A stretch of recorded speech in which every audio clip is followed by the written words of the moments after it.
बात उन दिनों की है जब मेरे पति मुझे छोड़कर विदेश जा रहे थे। मेरा रो रो कर बुरा हाल था। मैं दरवाजे पर खड़ी थी जब वो मेरी तरफ हाथ हिलाकर चले गए। मैं अकेली रह गई। मेरी सास ने इस समय मुझे मेरे बालों से पकड़कर अंदर की तरफ खींचा और मुझे मेरे कमरे में ले गई। कहने लगी, पागल हो गई हो क्या?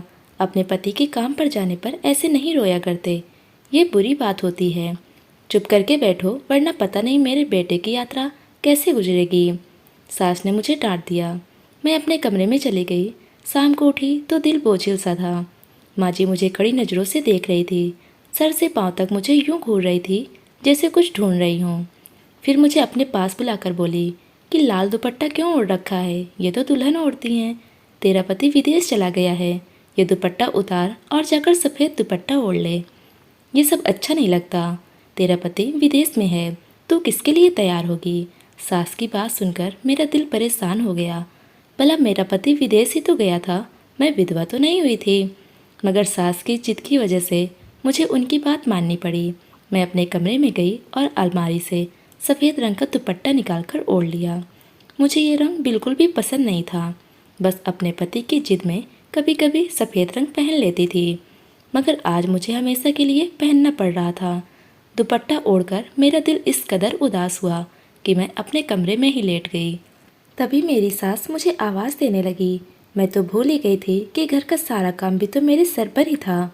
अगले दिन की रात मैं बहुत थक चुकी थी। मैंने दिल में सोच लिया कि अब मैं यहाँ नहीं रहूँगी। भला जब पति घर पर नहीं हो तो ससुराल में रहने की क्या ज़रूरत है। मैं लेटी लेटी सोचती रही। उठी तो सर पकड़ लिया। माँ जी पूछने लगी, क्या हुआ? मैंने कहा कि मेरे सर में बहुत तेज़ दर्द है, बुखार भी है, दिल बोझिल हो रहा है, मैं अपने मायके जाना चाहती हूँ। दरअसल ये एक बहाना था जिसकी वजह से मुझे अपनी सास से छुटकारा लेकर जाना था, मगर इन्हें तो जैसे किसी की परवाह ही नहीं थी। अरे मामूली सा बुखार है, शाम तक उतर जाएगा, ना उतरा तो फिर तुझे डॉक्टर के पास ले जाऊंगी। सास ने मुझे तसल्ली दी, मगर मुझे अपने मायके जाना है, मैं अपनी मम्मी पापा से मिलना चाहती हूँ, दिल का बोझ भी हल्का हो जाएगा। क्यों भाई, तेरे दिल पर कौन सा बोझ है? हम भी तो अपने पति से 2-2 साल दूर रहते थे। सास तो जैसे मुझसे अपने गम का बदला ले रही थी। उन्होंने मेरा हाथ पकड़ा और मुझे चारपाई पर बैठने को कहा। मैं बैठी तो सास ने मुझसे कहा कि मैं यहाँ से एक कदम भी ना हिलूं। मैं वहीं बैठ गई। सास अंदर से एक काले रंग की बोतल लेकर आई और फिर मुझे चारपाई पर लेटने को कहा। अब न जाने कौन सा हकीमगिरी का इलाज शुरू होने वाला था। मैंने दिल में सोचा। सास ने काले रंग की बोतल से थोड़ा सा तेल निकाला और मेरे सर पर लगाने लगी। तेल अजीब सा था। मेरे सर में बहुत जलन हो रही थी। सर के बालों में जैसे किसी ने तेजाब डाल दिया हो। माँ जी ने मेरा सर दबाना शुरू कर दिया, साथ ही सर की मालिश भी शुरू कर दी। अब तुझे आराम हो जाएगा। ये ऐसा तेल है जिसे 7-8 दिन लगाने से ही तबीयत बेहतर हो जाती है। मेरे घर में पहले यही इस्तेमाल होता था, बल्कि हमारी सास भी हमें यही लगाया करती थी। अब मैं बेबस होकर बैठ गई। बहाना तो कर लिया था, मगर मैं पूरी तरह फंस गई थी। इस कड़वे तेल की मालिश करवाना मुझे बहुत बुरा लग रहा था। खैर आधे घंटे के बाद सास ने मालिश करके मेरा सर छोड़ा। अभी दरवाजे पर किसी की दस्तक हुई। मैंने दरवाज़ा खोला तो सामने एक औरत खड़ी थी। ये मेरी सास से रोजाना मिलने आती थी। उसे देखते ही माँ जी खुश हो गईं और बोली, आज मैं तेरा इंतजार कर रही थी। देखो मेरी बहू के सर में बहुत तेज़ दर्द हो रहा है, मैंने इसकी मालिश की है तो ये ठीक हो गई। खैर मैं अंदर अपने कमरे में चली गई। थोड़ी देर के बाद उस औरत के लिए चाय बनाकर लाई। मेरा दिल भारी हो रहा था। चाय पीने से भी जैसे उल्टी आ रही थी। मैं अपने कमरे में जाकर लेट गई और जल्दी मुझे नींद आ गई। रात के 7-8 बजे मेरी आंख खुली तो देखा मेरी सास ने खाना बनाकर तैयार कर लिया था। मुझे प्यार से जगाया और कहने लगी, आजा आकर खाना खा ले। मैंने खाना खाया, मगर मेरे मुंह का जायका तक बदल चुका था। इस तेल ने मेरी तबीयत भी खराब कर दी थी। मैंने खाना तो खा लिया, लेकिन हैरत मुझे तब हुई जब मेरी सास ने मुझे कहा, जाकर अपने कमरे में सो जा। हालांकि ऐसा नहीं था, वो मुझे इस वक्त अपने पाँव दबाने को कहती थी, मगर आज मेरी सास का व्यवहार मेरी समझ में नहीं आ रहा था। फिर मैं अपने कमरे में आकर सो गई। मुझे इस तरह नींद आई जैसे किसी ने मुझे नशा पिला दिया हो। सुबह तक मैं सोई रही, मुझे अपना होश भी ना रहा। सुबह उठी तो मेरा शरीर भारी था, मुझसे चला भी नहीं जा रहा था। मैंने अपनी सास से कहा, माँ जी आपने तो मुझे सही करने के लिए लगाया था, मगर इस तेल ने तो मेरी हालत और भी ख़राब कर दी। मुझसे चला भी नहीं जा रहा, तबीयत और भी ज़्यादा ख़राब हो गई। माँ जी ने हंसकर कहा, अरे बहू, 7-8 दिन के बाद ही ये तेल असर करेगा। अभी तो तेरी तबीयत इससे ख़राब ही होगी, क्योंकि इस तेल की वजह से शुरू शुरू में ऐसा ही होता है। सास की बात से मुझे थोड़ा सा सुकून मिला, मगर मुझे अजीब सा लग रहा था। अगली रात में भी मेरी तबीयत ऐसे ही खराब हुई, तो मैंने सोचा इससे छुटकारा पाने का यही तरीका है कि मैं अपनी सास की तेल वाली बोतल ही छिपा दूं। फिर मैंने ऐसा ही किया। शाम को मेरी सास अपने किसी काम से बाहर गई, तो मैंने वो तेल की बोतल लेकर गमले के पीछे छिपा दी और सोचा कि अगर ज़्यादा हंगामा किया तो उन्हें बता दूंगी। अब मुझसे बर्दाश्त नहीं होता था ये रोज रोज की परेशानी। खैर मैंने तेल तो छुपा दिया, मगर सास ने आकर रात को जब तेल ढूंढना शुरू किया तो बोली, तेरी मालिश करनी है, कहाँ गुम हो गया। मैंने भी ऐसा नाटक किया जैसे मैं जानती ही नहीं हूँ। अब सासू माँ ने इतना शोर मचाया कि सारा घर सर पर उठा लिया। उस वक्त मुझे बहुत अजीब सा लगा, भला माँ जी को मेरे सर दर्द से इतनी दिक्कत क्यों हो रही थी। अगर मेरी सास का व्यवहार पहले से ही ऐसा होता तो मैं इस बात को मान सकती थी। खैर मैं जो इरादा किए बैठी थी कि गमले के पीछे से तेल की बोतल निकाल दूंगी, अब मैंने अपना इरादा बदल दिया, क्योंकि मुझे सारी रात नींद आई रहती थी और सुबह को भी बोझिल हुई रहती थी। भला ऐसे इलाज की क्या जरूरत थी जिसकी वजह से मेरी तबीयत भी खराब हो जाती। उसी दिन रात को सोने के लिए मैं अपने कमरे में गई तो सास ने मेरे कमरे का दरवाज़ा बाहर से बंद कर दिया, बल्कि उसे ताला लगा दिया। मुझे बहुत हैरत हुई। आज मुझे नींद नहीं आ रही थी, क्योंकि आज उस कड़वे तेल की मालिश नहीं हो पाई थी। थोड़ी देर गुजरी कि मुझे बाहर से कुछ लोगों की आवाज़ आने लगी। आवाज़ बहुत ही धीमी थी। मैंने कमरे का पंखा बंद कर दिया और उन आवाज़ों को ध्यान से सुनने लगी। कुछ घसीटने की आवाज़ भी आ रही थी, बल्कि 2-4 आदमी भी साथ थे। मेरी सास ना जाने उनको क्या कह रही थी। पूरे घर में अंधेरा था। मैंने भी अपने कमरे की लाइट बंद रखी थी। फिर मैंने 2 आदमी हल्की रोशनी में हमारे आंगन के बाहर वाले दरवाजे से जा रहे थे। पहले मैंने सोचा कि जरूर मेरी सास का कोई रिश्तेदार होगा, लेकिन रिश्तेदार होता तो चोरी छुपे आकर मिलने की क्या जरूरत थी। सामने भी तो आ सकते थे, यानी दिन के समय। लेकिन ये रात को ही क्यों आया। अब तो मेरा शक और भी पक्का हो गया। सुबह उठी तो मैं बिल्कुल भी तरोताज़ा नहीं थी। मेरी तबीयत जरा भी ठीक नहीं हुई। मेरी सास ने मुझे देखा तो बोली, रात को सो गई थी ना। जी माँ जी, सो गई थी, लेकिन मैं जानती हूँ अभी भी मेरी तबीयत खराब रहेगी। मैं आज ही तुझे उस औरत के पास लेकर चलूँगी जो ये तेल देती है। तुम तो जानती हो वो इसमें कितनी माहिर है, और उससे हर तरह की औरत दवा ले जाती है, चाहे वो बीमार हो या तंदुरुस्त हो। मेरी सास ने मुझे समझाया, मगर मैं जानती थी वो औरत एक मामूली सी हकीम थी, इसलिए मेरा उसके पास जाने का कोई इरादा नहीं था। नहीं माँ जी, अब मैं बिल्कुल ठीक हूँ, कोई ज़रूरत नहीं है ये कड़वा तेल लाने की, मैंने मुंह चढ़ाते हुए कहा।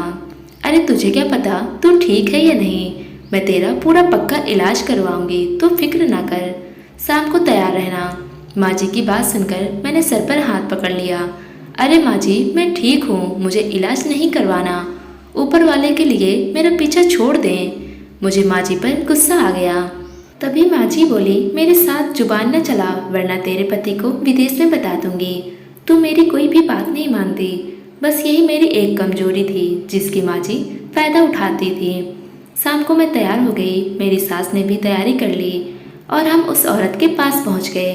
कुछ लोग कहते थे ये एक बहुत ही अच्छी हकीम है, मगर सच तो ये था कि वो औरत ज़्यादातर नशीली और गंदी दवाइयाँ बेचती थी।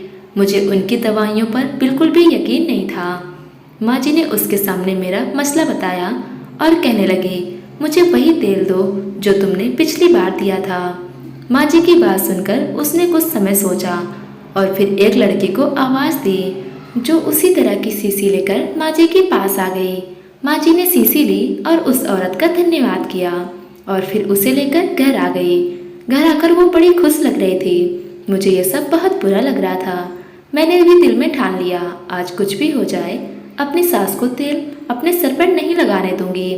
मैं भी सरसों के तेल में काला रंग मिला दिया और उस बोतल का तेल नाली में बहा दिया।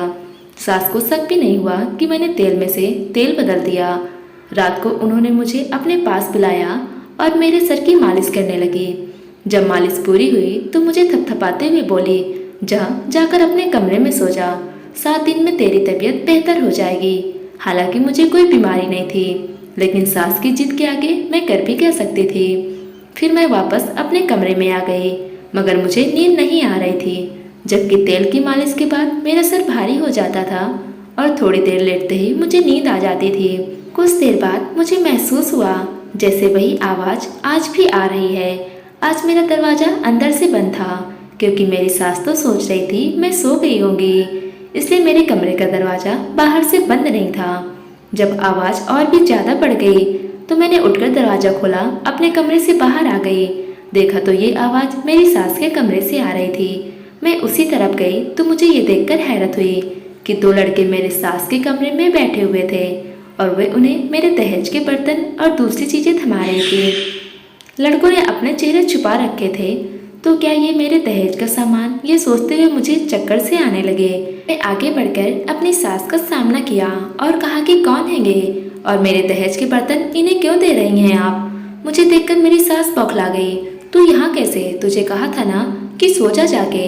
उन्होंने उल्टा अपनी गलती छुपाते हुए मुझसे कहा, माँ जी मैं सो नहीं सकती, मैंने जो पूछा है मुझे उसका जवाब तो दें। तू होती कौन है मुझसे पूछने वाली? मेरी सास उल्टा मुझ पर गुस्सा करने लगी। मैं जो चाहूँ करूँ, ये घर मेरा है, मुझे मत बता कि मुझे क्या करना है और क्या नहीं करना। उनकी आवाज़ ऊंची हो गई। ये देखकर वो लड़के जल्दी घर से भाग गए, मगर मेरे दिमाग में बात बैठ चुकी थी। मैं भला कैसे अपनी सास की जान छोड़ सकती थी। बहस करते करते उन्होंने हार मान ली और बोली, मैं तेरे दहेज का सामान अपनी बेटी के घर पहुंचा रही थी। थोड़े दिन की ही बात थी, सामान वापस आ जाएगा, मगर तू तो अपने सामान को हाथ भी नहीं लगाने देती, इसलिए तुम्हारे सोने के बाद ये काम कर रही थी। सास की बात सुनकर मुझे गुस्सा आ गया, क्योंकि ऐसी बात नहीं थी, मैं कभी भी उनका मना नहीं करती थी। फिर भी न जाने क्यों उन्होंने मुझसे बात छिपाने की कोशिश की। जब मेरी और उनकी बहस बढ़ी तो मुझे धमकियां देने लगी, कहने लगी, मैं तुझसे बदला लेकर रहूंगी, तूने मेरे बेटे का घर बर्बाद किया है। मैं अभी उसे फ़ोन करूंगी और बताऊंगी कि रात को तुझसे 2 लड़के मिलने आए थे। उनकी ये बात भी मैं समझ गई थी कि अब वो क्या चाहती हैं। एक बार फिर अपनी सास के आगे मजबूर हो गई, लेकिन आखिर कब तक, मैंने दिल में सोच लिया। क्या मैं इसी तरह ब्लैकमेल होती रहूंगी? तब तो ये सारी ज़िंदगी मुझसे सारी बातें मनवाएंगी। ये सोचकर ही मेरे दिल में डर सा आ गया। मैं ऐसा नहीं होने दे सकती थी। उसी दिन मैं भी उनके सामने अड़ गई। कर लीजिए आप फ़ोन जिसे चाहे, पर मैं अपने दहेज के सामान से एक चीज़ भी नहीं दूंगी। मेरी बात सुनकर मेरी सास को गुस्सा आ गया और उन्होंने मुझे एक जोरदार धक्का दिया। मैं जाकर दरवाजे के आगे गिर गई। वो गुस्से से गुर्राते हुए बाहर गई तो मैं अपना सर पकड़कर बैठ गई। अब न जाने क्या होने वाला था। उनका गुस्सा किसी बड़े तूफान का पता दे रहा था। फिर उन्होंने ऐसा ही किया, विदेश में मेरे पति को फ़ोन किया। मैं भी पास ही खड़ी थी।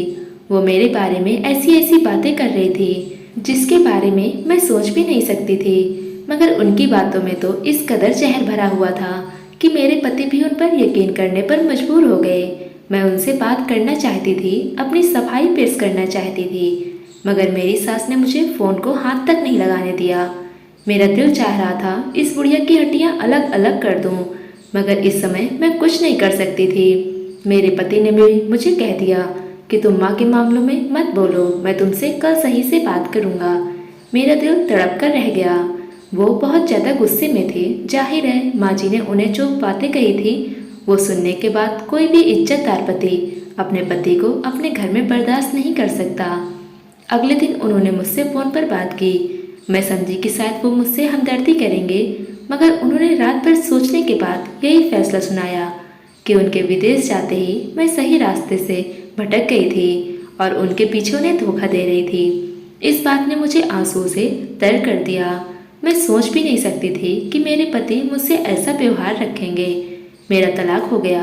1 हफ्ते के अंदर अंदर तलाक के कागजात मेरे हाथों में पकड़ा दिए गए थे। उसने मुझे अपनी ज़िंदगी से हमेशा हमेशा के लिए निकाल दिया।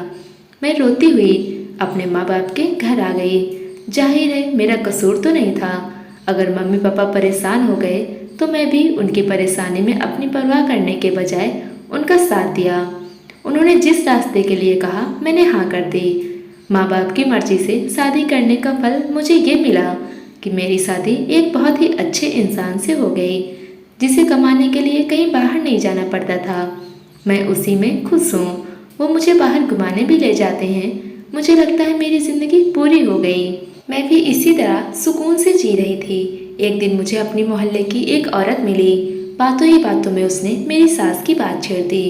मैंने उससे पूछा वो कैसी है, तो वो उनकी हालत पर अफसोस करने लगी। बोली वो बहुत बुरी हालत में है। मैंने कहा क्यों?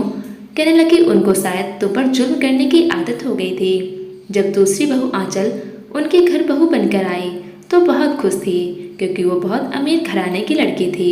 ढेर सारा दहेज भी साथ लाई थी। मगर आंचल ने आते ही उस औरत को सीधा कर दिया।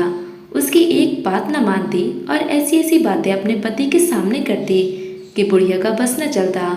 आंचल खूबसूरत भी थी और अमीर भी, इसीलिए उसका रौब वैसे भी ज़्यादा पड़ता था। तुम्हारी सास तो तुम्हारी आदी थी। उसने सबको तुम्हारी तरह समझ रखा था। उसने आंचल के साथ भी वही चालाकी करने की कोशिश की। आंचल ने एक रात अंधेरे में उसे रंगे हाथों पकड़ लिया। असल में तुम्हारी सास को शुरू से ही चोरियां करने की आदत है। ना जाने उसे ये आदत क्यों है। हालांकि घर में भगवान का दिया सब कुछ है, मगर अपनी बेटी को, अपनी बहू को चीज़ देना उस औरत का पसंदीदा काम था। अपने बड़े बेटे की पत्नी का भी उसने यही हाल किया था। अब तो हाल ये है कि आंचल का दिल करे तो उसे खाना देती, वरना सारा सारा दिन वो धूप में पड़ी रहती थी। उसकी यही सजा होनी चाहिए थी। मैं जानती हूँ उसने तुम्हारे साथ बहुत बुरा किया है। उसने अपनी बड़ी बहू के साथ भी ऐसा ही किया था। मैं अपनी सास का हाल सुनकर खुश तो नहीं हुई, क्योंकि किसी को तकलीफ में देखकर खुश होना एक घटिया इंसान होने की निशानी है। मगर सच तो ये है कि इंसान को अपने कर्मों की सजा मिलकर ही रहती है। तो दोस्तों, ये थी हमारी आज की कहानी। उम्मीद करते हैं आज की कहानी आपको पसंद आई होगी। पसंद आई हो तो वीडियो को लाइक करें, चैनल पर नए हो तो चैनल को सब्सक्राइब कर लें। धन्यवाद दोस्तों।